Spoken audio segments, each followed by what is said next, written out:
ඔබට අද කියලා දෙන්න බලාපොරොත්තු වෙන්නේ පොඩ්ඩක් නිවිහෙනහිල්ලේ බලන්නට අත්හදා බැලීමක් විදිහට හරි කරන්නට පුංචි උපදේශයක්. අසුභානුපස්සී ඔන්න එක කාරණයක්. ඒ කියන්නේ දැන් අපි හැම වෙලාවෙම ඇස කන නාසය දිව ශරීරය පිනවීමට දේම හොයනවනේ.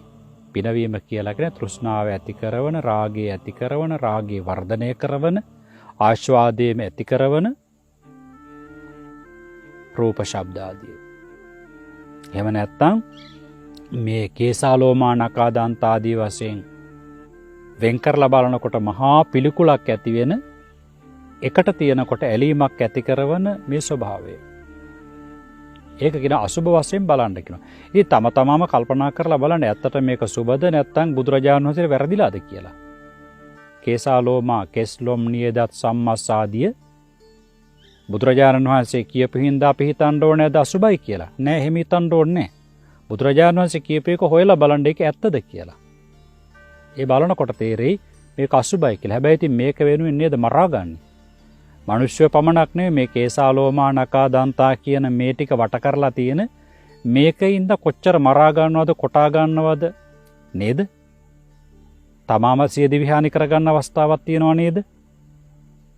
දැන් අපි ඩිංගක්වත් ආපස්සට හැරිලා බලන අඩුයි නේවා. නේද? ස්වල්පයක් හරි හැරිලා බලන්න මෙතන මොකද්ද ප්‍රශ්නයක් තියෙනවා තමයි කියලා. ඇයි මේක බුදුරජාණන් වහන්සේ අසුභ වශයෙන් පිළිකුල් වශයෙන් බලන්න කීවේ? කෙස්, ලොම්, නිය, දත්, සම්, මස්. අනිත් ආගම් වල අයට පින්වතුනි ඕක බලන්න ඉඩක් නැහැ. අවකාශයක් නැහැ. හිතන්නවත් අවකාශයක් නැහැ. අපට ධර්ම අවබෝධයට හේතු වෙන චින්තන වැඩපිළිවෙලක්. තියෙන යථාර්ථය යථාර්ථ වශයෙන් බලන්නට මඟ පෙන්වීමක්. නැති දේ නෙමෙයි. තියෙන යථාර්ථය.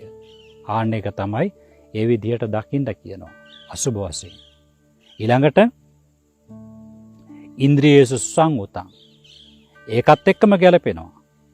ඔය කියපු කේසාලෝමා නකා දන්තා ටික වට කරලා තියෙන ඔය රූපයම තමයි, ඕක ඇතුලෙන් එන සද්දයම තමයි, ඕකේ ගන්ධයම තමයි, ඕකේ රසයම තමයි, ඕකේ ස්පර්ශයම තමයි අපේ හිත ඇද බැඳ ගන්නෙ නේද? බුදුරජාණන් වහන්සේ වදාළේ නාහම් භික්කවේ අඤ්ඤං ඒක රූපම්පි සමනුපස්සාමි යං ඒවම් පුරිසස්ස චිත්තම් පරියාදාය තිට්ඨති යතයිදං ඉච්චි රූපම් භික්කවේ පුරිසස්ස චිත්තම් පරියාදාය තිට්ඨති. බලන්න වහලා නැහැ. ඇත්ත ඇතිසැටියටම කියනවා නේද? මහණෙනි මේ ස්ත්‍රියගේ රූපය තරම් පුරුෂයාගේ පිරිමියාගේ හිත ඇද බැඳ ගන්න රූපයක්, හිත වෙලන රූපයක් තවත් නැහැ.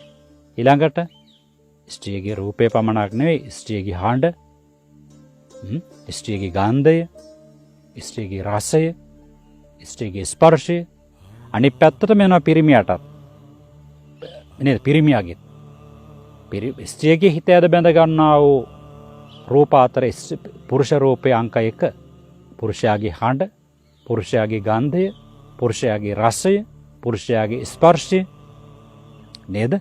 ආන්න එක තමයි කියන්නේ එතෙන්ට සංවරයක් අවශ්‍යයි. සංවරයක් අවශ්‍යයි. නේද? ඒ සංවරය ගැන තමයි මෙතන මේ කියන්නේ. ඒ පිළිබඳව ඉන්ද්‍රියේසු සුසංගතං. එතකොට යථාර්ථය දැකලම සංවර වෙන්න. ලෝකේ අපට මේකට මඟ පෙන්වීම දෙන්නේ නැහැ. ලෝකේ අනිත් පැත්ත අපට මානසික ලෙඩක් කියලා කියයි. අපට මානසික රෝගයක් කියලා වෛද්‍යවරයෙක් ගාවට එක් කරගෙන යයි. ස්ත්‍රියගේ රූපේ, ශබ්දේ, ගන්ධේ, රසේ, ස්පර්ශය මේවා හමුවේදී රාගය ඇති කරන්නේ නැතුව හිත සංවර කරගන්නට ඕනේ. ඒක තමයි මම මේ කරන්නේ කියලා කිව්වොත් මේ ජන සමාජයේ අතිබෞතරයක් දෙනා අනිවාර්යෙන් ඔබව විශේෂඥ මනෝවෛද්‍යවරයෙකුට අමතත එක්ක යනවා අනිවාර්යෙන්. අපේ ළමයට මොනවා වෙලාද මන් දන්නේ. යසට හිටපු ළමයා දැන් මෙහෙම කියනවා කියලා අනිවාර්යෙන් එක්ක යනවා. දෙකක් නැහැ. දොස්තර මහත්තයාත් බේත් ගොඩාක් දෙනවා. තේරුණාද? ඔක තමයි ඔය බාහිර යනකොට අහුවෙන්නේ. දොස්තර මහත්තයා ටිකක් දන්න කෙනෙක් නම් එයා තේරුම් ගනි. නෑ මෙතන ලෙඩක් නෙවෙයි අම්මා තියෙන්නේ. එතකොට අම්මා කියයි ඒ දොස්තර මහත්තයා තේරුණෙත් නෑ වෙන දොස්තර මහත්තයෙක් ගාවට එක්ක යමු කියලා. ඔහොම තමයි කියන්නේ. තේරුණාද? හරි විදිහට නංගි අම්මයි තාත්තා එක්ක යන්න ඕනේ.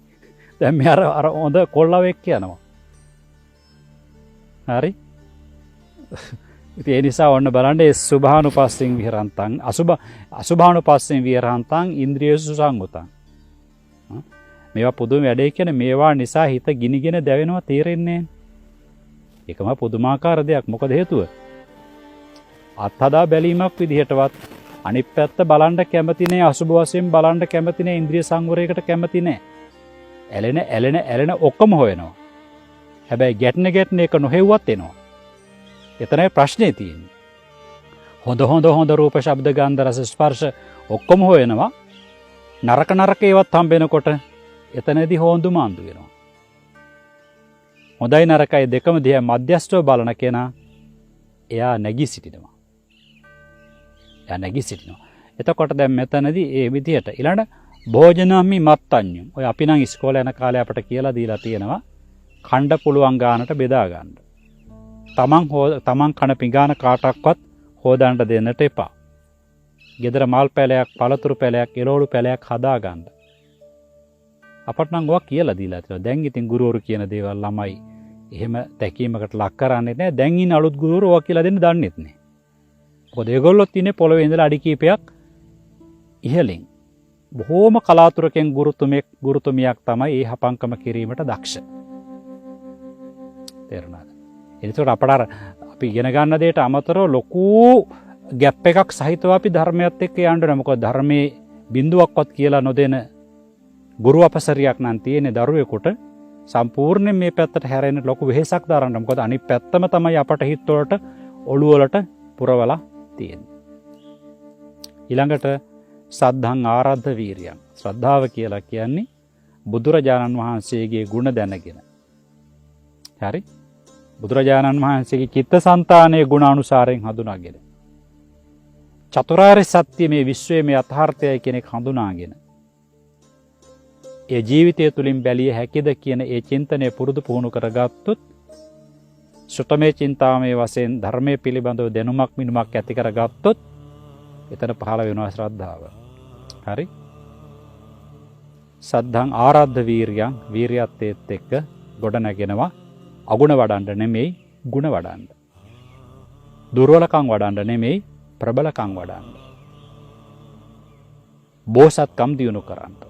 එමනම් මේ කියවෙච්ච ධර්ම කරුණු ගිහි ජීවිතයේ ගෙවන ගමම්ම ටිකක් හරි එකතු කරගත්තොත් ජීවිතයේ දුර්වලතාවලට භාජනය වෙන වකවානුවක් වෙනකොට පිහිටක් තියෙනවා. නැත්තම් ඒ අහේනිය මානසික පීඩණය, ආතතිය ආවේ කොහොමද? නැති කරන්නේ කොහොමද? ආහාරක් කෙරක් කිසිවක් නොදැන අසරණ වෙනවා. අන්ත විදිහටම අසරණ වෙනවා. එහෙම අසරණ වෙන්නට අවශ්‍ය කරන්නේ මේ ධර්ම මතුවලා තියෙන කාලෙක. එනිසා මේ කියවෙච්ච කරුණු පිළිබඳව හිතන්නට ඔබට ස්පාසුවක් සැලසේවායි. මේ පැත්තෙනුත් තියෙනවා පාරක් සැප ලබන ඔය බොහෝ වෙන පැත්ත පමණක් නෙමෙයි කියන එක කල්පනා කරලා ජීවිකාව සමබර කර ගැනීමට ඔබට නුවණ පෞරුෂය පහළ වේවායි ආශිංසන කරමින් අදට කෙටි ධම්ම චින්තාවේ සමාප්තිය හැම දිනකොටම තෙරුවන් සරණයි.